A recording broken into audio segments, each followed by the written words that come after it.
Hello and welcome to another Pauper gameplay video by Ready Made Gaming. Today we have a match between Joe and myself featuring 4-color Zubera and Blue-Red Delver. The Blue-Red Delver is more of a burn tilt to it. Features cards like Thunderous Wrath and Opt, which are not normally seen in the Blue-Red Delver deck. If Joe looks like he's shuffling very fast there, it's because everything's at about 1.5 speed. Joe leads off with an island and a ponder. Quick shuffle.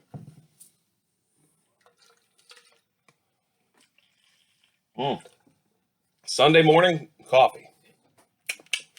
We'll take it. Here we go. I'll lead off with a Swamp and Pass. The 4-color Zubera deck, it's more of an engine. It's an aristocrat style deck. You have sack outlets to trigger your Zubera effects, and each one of them does something in accordance with their color identity. So the blue one lets you draw cards. The black one makes your opponent discard. The white one gains you life, the green one makes saprolings, and the red one burns. We are playing without the red one here. So the deck is base black for Supernatural Stamina, Undying Evil, Carrion Feeder, Viscera Seer. Joe's second turn is Preordain, cycle an Ash Barrens. I cycle an Ash Barrens in his end step to get an island, play the island, and play a Floating Dream Zubera.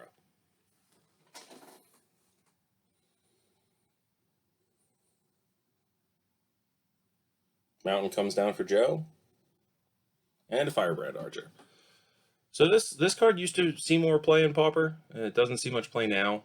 These are two kind of, rogue-ish strategies. But Firebrand Archer deals 1 damage to each opponent whenever you cast an instant or sorcery, so there's 1 damage to me for that ponder. Draw for my third turn, play a Swamp.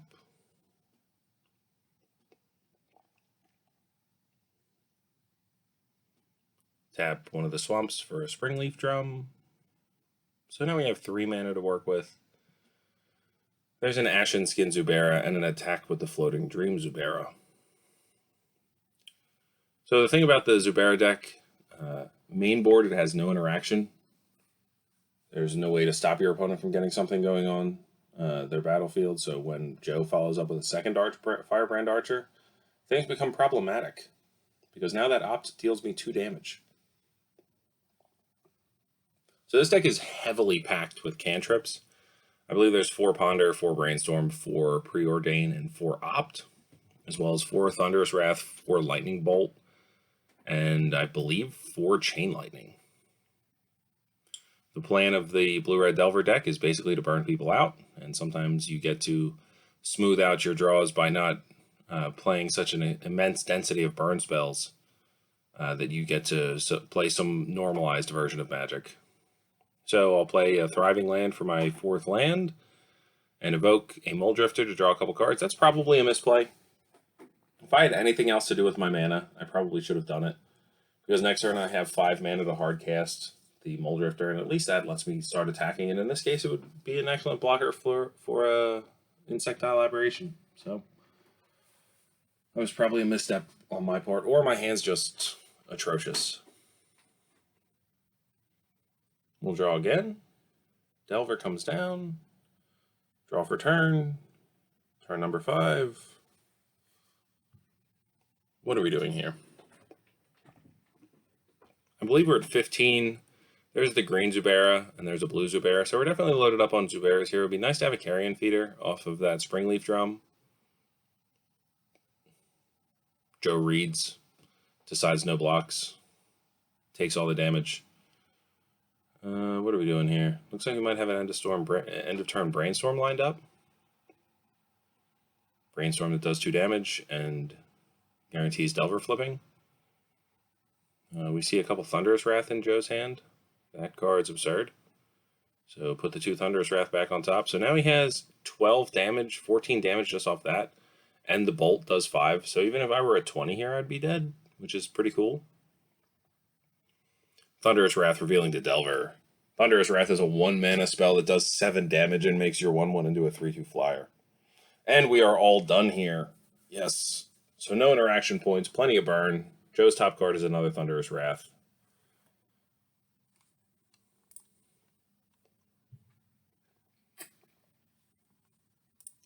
let's go to the board.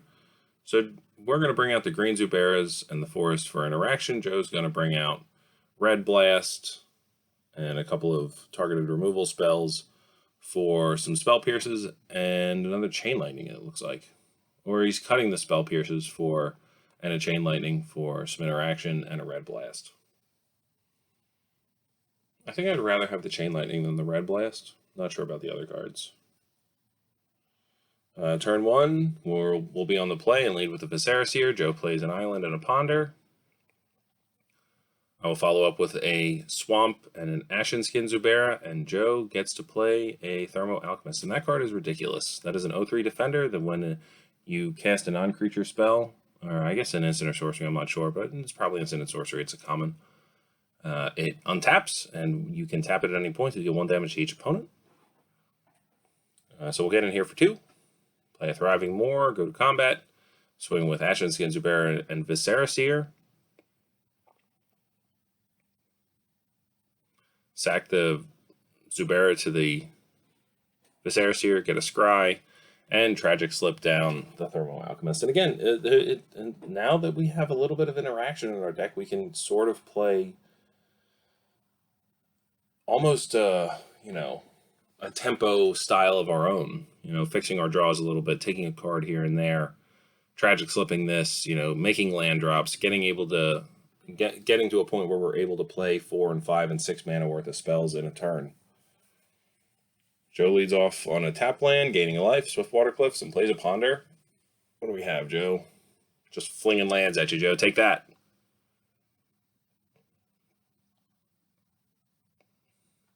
There's a Floating Dream Zubera. There's definitely going to be an attack for 1 with the Seer. And just sort of whittling him down. There's a Bolt. Yep, targeting the Seer. We'll add a black mana to play Supernatural Stamina to target our Floating Dream Zubera, sack it to Viscera Seer, draw a card and scry. Then the Supernatural Stamina will bring back the Floating Dream Zubera. And we will sack it to Viscera Seer, drawing 2 cards and scrying. That's a pretty good use of cards there. It's a 1 creature, 1 spell to get 3 cards and 2 scries, and then it's a 1-for-1 with the Bolt and the Viscera Seer also getting a scry in there too. So a lot of value there. Joe leads his 4th turn off with the land and a Preordained. 4 lands is about where you want to stop, so all lands are going to the bottom. There's a ponder. If this has any lands in it, it's probably getting shuffled. Joe likes to keep. So it must be, yeah, it's got to be non-land. And one of the cards he played is Delver, so I'm assuming that there's some sort of burn spell at the top of his deck, and he's going to start clocking me with the Delver here.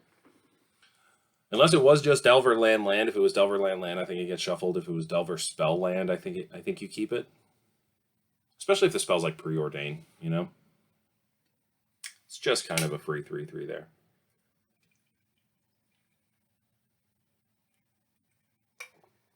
I'll start my turn with Ash Barrens for our plains. Thriving Land and Plains, so that Thriving Land must be naming blue. So jam the Floating Dream Zubera, and you see me tap a Swamp here and then untap it. That kind of gives away that I have either interaction or a progressive game plan, like something that, motivates my plan a little bit forward. So there's probably a Viscera Seer in there, but I also probably have an Undying Evil or a Supernatural Stamina that I'd like to keep up. And that's why it's important to map your turns out before you touch your cards, because you give away a lot of information just by fiddling around with your stuff. Delver transforms. Joe has more lands. He's up to 5. I believe he's 1 mana away from casting Thunderous Wrath. Like hard casting, although it'd be weird to hard cast it here because I assume that you're just drawing them unless you already have them. Although the Brainstorm was a while ago. So it's possible that Joe has a Thunderous Wrath in his hand. That's something we have to... I mean, he would be casting anything else in his deck. Alright, so here's a Muldrifter.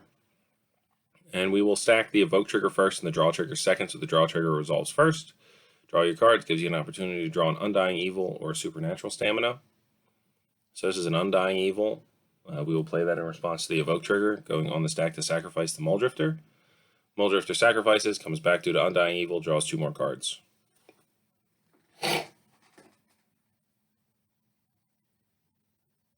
Joe will brainstorm in response. If he draws a lightning bolt or something along those lines, I think the plan here is to rewind to a point where he can interact with the Muldrifter and sort of like bolt the Muldrifter before the... Yep, and he missed. Bolt the Muldrifter before the evoke trigger kills it. Which is weird, but I guess it comes up. And a Springleaf Drum to follow up. So now we have a 3/3 Muldrifter. We're attacking with this this Floating Dream Zubera. We've drawn 4 cards. It's only cost us 1 card to do that. 1 card, 4 mana. It is black, blue, 2. Draw 4 cards, make a 3/3 flyer, and then you discard a card from your hand, I guess, because the Undying Evil went to the bin. So, follow up Delver. This is potentially problematic. I can definitely block one of them out of the way. There's an opt.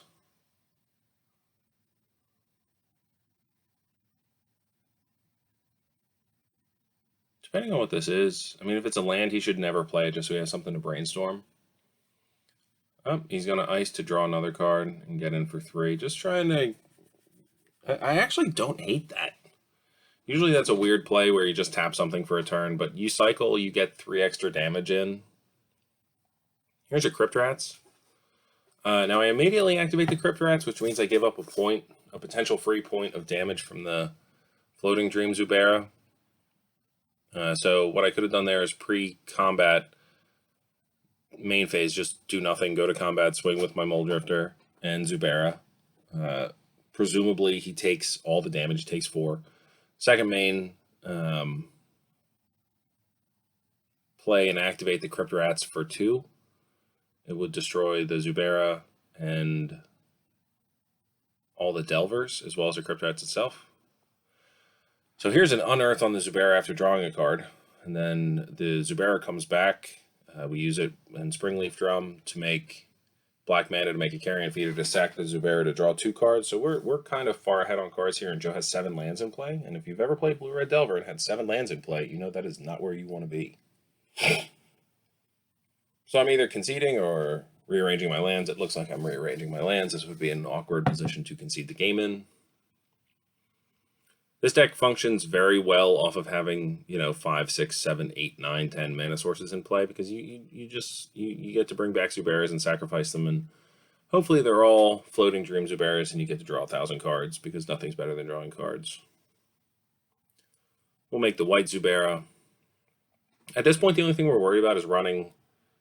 we're at 7, so the only thing we're worried about is running burn spells, including a Thunderous Wrath. If we can get to 11, then we eliminate the possibility that we...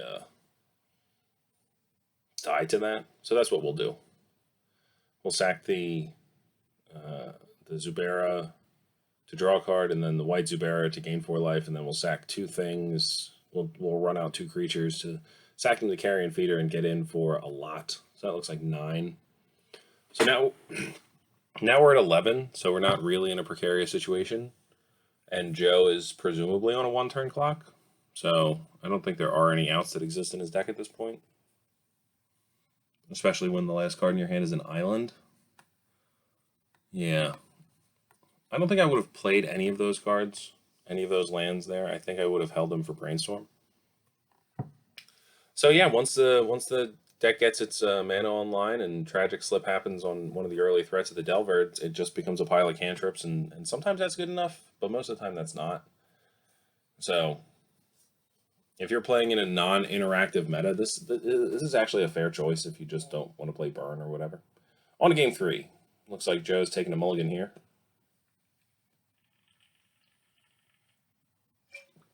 Man, love coffee. But how can you not,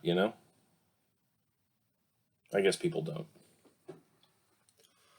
So Joe's on the mull here. He'll be on the play. An ideal hand would be Island, Mountain, Delver, Firebrand Archer, Ponder, Bolt. And it doesn't really matter after that. Maybe Ponder, Chain Lightning, just for the just for the flavor of being able to rip a bolt. Looks like we put a Firebrand Archer to the bottom. I would have absolutely put one of those Thunderous Wraths to the bottom, I think. There's a Swiftwater Cliffs and a Gain Life. Looks like Joe's holding on to a couple of red cards, a Fire Ice. Here's a Swamp and a Viscera Seer out of myself. Ponder! And no lands. Snap that off. So this is one of the downsides of these cantrip heavy blue decks. You are incentivized to keep one landers with cantrips. And sometimes they work out and sometimes they don't. And if you are in what is essentially a tempo mirror, which I think this Zubera deck probably qualifies as, you know, it's all grind. Nothing but the grind. So help you grind. And sometimes you just get to combo off, but I mean, so does the Delver. Like if you have, you know, Thermo Alchemist and Firebrand Archer and 4 burn spells, you kind of feel like you're playing a combo deck. So there's a second Swamp. We might be color screwed here, and an attack with the Viscera Seer, so we'll bring him back down to 20. And gain the life off the Swiftwater Cliffs. Is there a land? There is a land. Go Joe. Play another cantrip. No other cantrip. All right, Ash Barrens. So it's possible last turn that we could have cycled for Ash Barrens and played whatever land we found. But the way that this deck works is you need to get your black mana online first so that you can play your interactive spells. And your interactive spells do not necessarily interact with your opponent's permanents. They interact with yours. So if Viscera Seer is our only sack outlet, we are pretty heavily incentivized to play around as much stuff as possible, including Lightning Bolt and Chain Lightning, by keeping Supernatural Stamina and Undying Evil on the battlefield. So we follow up with another Carrion Feeder. We Tragic Slip the Firebrand Archer. Take a moment to consider our play. I mean, it's pretty evident to me that we had the Tragic Slip. It's very possible that was something that we were holding up before, but I don't know why we would hold up Tragic Slip over. It's possible that we just have everything. We could just have the nuts here. So there's a Muldrifter Revoked. Sack it to Viscera Seer, scry 1, draw 2. That's a cool card. Could have attacked a Carrion Feeder to get some extra power, but I don't think this game's going to be close to being solved by total power and toughness that you control. I think it's just I want to put myself in a better and better position as my opponent is mana screwed, mana light. So here's a Thermo Alchemist from Joe. Here's a swing. Supernatural Stamina on the 1/1, so that it blocks the 0/3.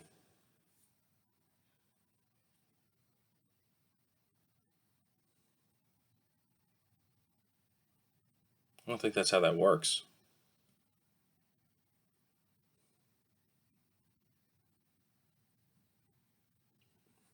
Okay, so Supernatural Stamina. Let's take a look here.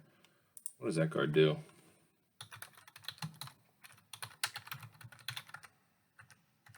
Sorry about the typing. Yeah, creature gets +2/+0. Okay, so the Carrion Feeder gets to kill the Thermo Alchemist by combat. Then, yeah, that's actually not terrible. Then the Zubera comes down. We get some free cards. So yeah, Supernatural Stamina makes it a +2/+0. That's interesting. I guess the block was just wrong then.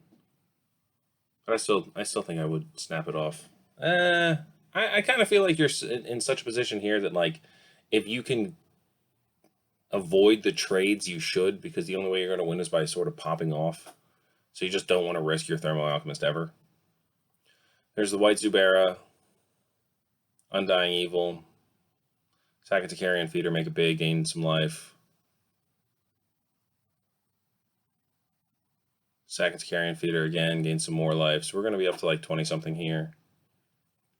Being up to 20-something against the burn deck with a 4 toughness creature is pretty good. There's another Viscera Seer. Attack with these guys. Blocks. I'll allow the trade. I won't do anything with Carrion Feeder. Get in for 4. There's a mountain. Okay. There's another Firebrand Archer. There's a bolt on the Viscera Seer, second to Carrion Feeder, probably. Just make it big. And this is an avenue of attack that the deck has as well. Carrion Feeder just becomes kind of immense. And outside of the floating Dream Zuberas, the cards don't actually pay for themselves, but here's an attack for 5. I feel like we should sack here. I feel like we should have attacked before, or sacked before. But yeah, that's the end of the game. Alrighty, thanks for watching, and we'll see you in the next one. This was a tough match here. Yeah. I actually want to take a moment and look back over that last sequence. Right to about here, the 20-minute mark. So that Carrion Feeder has 5 toughness. So I almost certainly should have sacrificed the second Carrion Feeder to get it out of Thunderous Wrath range. I don't know if that's actually all that relevant, but it increases the clock. I'm not worried about Edict effects. Tragic Slip the guy. I should have done that pre-combat as well, just try to get in for as much damage as possible. Yeah, that last turn was kind of sloppy, but I feel like at that point we were just, batting cleanup. So, all right, well, thanks for sticking around, and we'll see you in the next one, and yeah.